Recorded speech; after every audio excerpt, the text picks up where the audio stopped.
续来看高雄的三明区一栋社区大楼，这个地下室淹水，昨尾暗仔总算甲水抽干。地下室是停轿车300多台，机车500多台，总报销。这拖吊业者知影这有钱通赚，规个吸瓦来。一时之间，这规个巷仔路，这吊车是吸这个钱甲满。今仔日爱上班咯，真侪住户的车还阁掉伫地下室，只好继续来请假。看到家己的车拢是土霾，是真无奈。乌托邦过拖刷变甲真垃圾，但是讲总算甲机车牵出来，车主看起来嘛是面有面结。此日车辆随的翕相做证据，因为高雄三明区这栋社区大楼地下3层楼的停车场，拢总停300多台轿车，含500多台乌托邦。水就抽完了，可是还没清啊。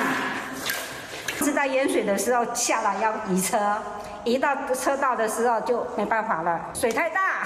凯美甲来台湾，甲地下3层楼灌水灌甲甜，拢总800多台轿车乌托邦，昨总算甲内底水抽干，毋过车全部拢是过着拖刷，根本看袂出车挂管的湿水。我有3台车，2台机车都有淹到，请假就没心情啊，没交通工具啊，就不想上了啊。我们迁到很远去修的，因为这边都满了啊，没有，你要等它啊。全部社区住户的交通工具拢浸水浸到歹去，拖车业者脑筋嘛当时个真紧。记者的背后总共有4台拖吊车，从今天早上一开始就在这里 stand by， 因为他们准备要做生意。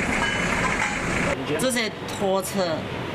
他就挡完了我们的路，我们的车是停在停车位。无电有行路需要拖吊的人到协助，每一撮超过10000块，符合高工局相关规定，业者不利多销。另外，有伫咧卖中古车的中人嘛主动和车主联络。在后地港上班，受灾后和相关业者、和政府单位开始动作，希望当用上紧的速度，和正常生活会当赶紧通回恢复。